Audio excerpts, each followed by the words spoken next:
नमस्कार, मी रवी कुमार. 218 ग्रामपंचायत आणि आज त्या ग्रामपंचायतीने नारळ फोडून प्रचाराला सुरुवात केलेली आहे. विशेषतः अशी गोष्ट आहे, जर केंद्र सरकारने किंवा राज्य सरकारने 100 रुपये जर एखाद्या नागरिकाला पाठवले आणि ते 100 रुपये जर पाठवले आणि त्या नागरिकाला फक्त 10 रुपये मिळाले तर हे लोकप्रतिनिधींचं अपयश असतं.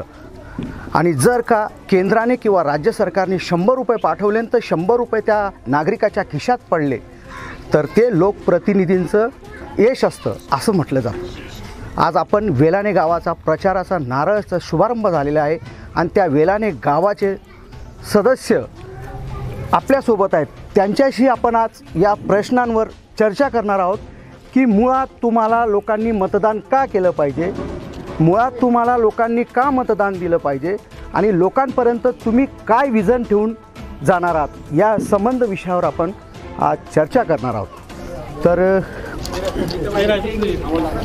काय नाव तुमचं? मी डॉक्टर अमोल पवार. काय करता तुम्ही? इथं वैद्यकीय व्यावसायिक आहे. का म्हणून तुम्हाला लोकांनी मतदान केलं पाहिजे? मी आणि माझे वडील साहेबसिंग महादू पवार, आम्ही जवळपास 40 वर्षापासून इथं ह्या गावाला सेवा देत आहोत, वैद्यकीय सेवा देत आहोत. तुम्ही काय विजन ठेवणार आहात? तुम्ही विजन काय ठेवणार आहात की तुम्हाला लोकांनी निवडून दिलं पाहिजे? काय वैद्यकीय मदती सोडून मला ह्या गावाच्या विकासासाठी काय करता येईल तो प्रयत्न एक करून पाहणार आहे मी ह्यावेळी, की गावातील रस्ते, पाण्याची व्यवस्था आणि गटारीचं व्यवस्था एवढी करता यावी म्हणून आम्ही प्रगती पॅनलमार्फत उभे आहोत. Ward number 2. तुम्हाला का लोकांनी मतदान केलं पाहिजे? मला लोकांनी का मतदान केलं पाहिजे, विषय असा आहे, गोरगरिबांचे जे पैसे येतात, तुम्ही आता विषय काढला, मोदी साहेबांनी जर 100 रुपये टाकले तर 10 रुपये लोक पोचतात. लोकप्रतिनिधी ह्या नात्याने कुठलंही तहसील असो, कलेक्टर असो, जे काही शासकीय कार्यालय आहेत त्यांच्याशी भांडून जनतेचा पैसा जो लुटणारे लोक आहेत त्यांना जाब विचारायचा की तुम्ही पैसा कुठे टाकला बा. कारण लोकप्रतिनिधी या नात्याने या लोकांनी माझ्याकडे यायचं की आमचा पैसा असा आला नाही बा.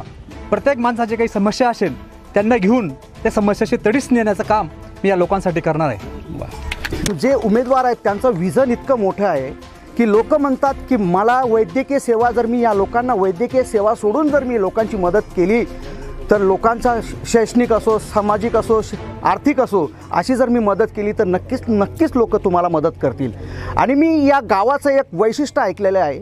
मागील दिवाळीला मागचे मी सरपंच असतील मला आयडिया नाही, परंतु त्याने गावाच्या लोकांना आमिष देऊन प्रत्येक घरामध्ये एक मिठाईचा बॉक्स, म्हणजे लोकांनी त्यांना दरवर्षी मतदान केलं पाहिजे का? गावात मिठाईचा बॉक्स वाटण्यापेक्षाही जर गावात जी कोरडी जमीन आहे शिल्लक, त्यासाठी विहिरींचं अनुदान उपलब्ध करून दिलं असतं मागच्या प्रशासनाने, तर आम्हाला यावेळी उभं राहण्याची गरजच भासली नसती.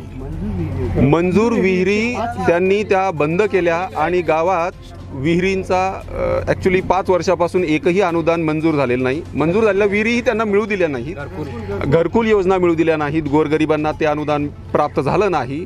त्यामुळे आजही आपल्या गावातली बरीचशी घरं जुन्या प्रकारची, तोडक्या मोडक्या पद्धतीची अशा समोरच्या भागातली दिसतात, तशी दिसू नयेत म्हणूनच आम्हाला हा प्रयत्न करावा लागला आहे. नक्कीच तुम्हाला लोक मतदान करतील, याच्यात काही शंका नाही. नक्कीच तुम्हाला लोक निवडून देतील आणि ह्या पॅनलचा विजय होईलच, हे मला तर या निमित्ताने सांगावंसं वाटतं. आजही कुडाच्या झोपड्या मला दिसतात या गावामध्ये, म्हणजे याचा अर्थ विकास झालेला नाही. तुम्ही जर विकास करणार असाल तर लोक नक्कीच तुम्हाला मतदान करणार आहेत. मी वेलाणे ग्रामस्थ सगळ्यांच्या वतीने चांगदेव चरणी स्पर्श करून नारळच्या समारंभाला सुरुवात केली आहे असं जाहीर करतो. डायरेक्ट मनाचे शब्द मनापर्यंत पोचण्यासाठी सांगतोय. ह्या गावामध्ये नियमितरित्या फक्त राजकारण झालं आहे, सगळ्यात जास्त मोठं फक्त राजकारण झालं आहे. समाजाला समाजापासून फोडून समाजकारण झालं आहे, पण समाजासाठी समाजसेवेचा विचार आणि त्याचा ध्यास कुठल्याही व्यक्तीने इथे जबाबदारीने पार पाडलेला नाही. पोटात दुखण्याचं असंच आहे, लोकांनी तुमच्याकडे गाड्या मागितल्या नाही, तुमच्याकडे रस्ते मागितले. लोकांनी तुमच्याकडे घरे मागितली नाही, माठ मागितले नाही, लोकांनी तुमच्याकडे पाणी मागितलं. लोकांनी तुमच्याकडे अन्न मागितलं नाही, लोकांनी तुमच्याकडे रोजगार मागितला. तुम्ही हे शब्द, तुम्ही या गोष्टी परिपूर्णतेने करायला पाहिजे होता. तुम्ही करू शकत होते. तुमच्यापर्यंत निधी येत होता. तुम्ही फक्त एक शासनाचे दुवे होतात आणि शासनाच्या दुवाचं काम होतं की शासनाकडून आलेला निधी, शासनाकडून आलेल्या स्कीम ह्या फक्त ग्रामस्थांपर्यंत पोचवणं, हे सगळ्यात मोठी जबाबदारी ह्या ग्रामपंचायतीमध्ये मागच्या वर्षी किंवा मागच्या पॅनलला, मागच्या पंचवार्षिकला 2-4 पंचवार्षिकमध्ये जे निवडले असतील त्यांनी कुठल्याही पण ते करू शकत होते. का केलं नाही? त्यांना पुन्हा पुन्हा उभं राहायचं आहे, पुन्हा पुन्हा तेच आमिष देऊन निवडून यायचं आहे. त्यासाठी सगळ्यात महत्त्वाची गोष्ट हीच सांगतो की ग्रामस्थ हो, तुम्ही जागा, तुम्ही योग्य व्यक्तीला, आम्हाला नाही, योग्य व्यक्तीला, योग्य विचाराच्या व्यक्तीला मतदान करा. शब्द तुम्ही जर कधी शब्दांना व्यवस्थित वापरलं, तुम्ही लोकांच्या मनामध्ये जर कधी घर केलं, शब्द हे शास्त्राप्रमाणे जर कधी वापरले तर तुम्ही गावाचा विकास करू शकता. आणि शब्द हे शस्त्राप्रमाणे जर कधी वापरले तर तुम्ही गावाचा विनाश करू शकता. आतापर्यंत गावाचा विनाशच झालेला आहे. 20 वर्षामध्ये बघा, भारताची प्रगती झाली, जगाची प्रगती झाली. वेलाणामध्ये वाढलं ते फक्त आणि फक्त स्वतःने कमावून बांधलेली घरच वाढली. रस्ते तसेच, परिस्थिती तशीच, पाणी तसंच, सगळ्या काही गोष्टी.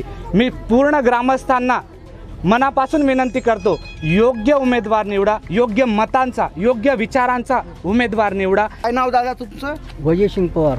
काय सांगाल तुम्ही, गावाचा विकास झालेला आहे? नाही, गावाचा विकास झाला. निवडणूक 2021च्या नारळ फोडण्याच्या कार्यक्रमा आज या ठिकाणी सांगता झालेले आहे. मागील 5 वर्षामध्ये ग्रामपंचायतीमध्ये जो काही भ्रष्टाचार झाला, गरीब जनतेचे विहिरी असतील, घरकुल असतील, त्यांचा अडवण्याचा जो प्रयत्न झाला, तो प्रयत्न हाणून पाडण्याच्यासाठी आता आम्ही सगळे तरुण मंडळ, सगळे तरुण उमेदवार या ठिकाणी सगळ्यांना उमेदवारी जाहीर झालेली आहे. मागच्या वेळेस राजूदादांच्या नेतृत्वाखाली वार्ड क्रमांक 2मध्ये ते निवडून आले असताना सुद्धा वार्ड क्रमांक 1च्या या ठिकाणी आपण ज्या ठिकाणी उभे आहेत, हे काम त्यांच्या नेतृत्वाखाली आज या ठिकाणी झालेलं आहे. आणि मागच्या सरपंचांना खूप काही करता येण्यासारखं होतं, पण फक्त त्यांनी लाडू वाटण्याचं काम या ठिकाणी केलेलं आहे.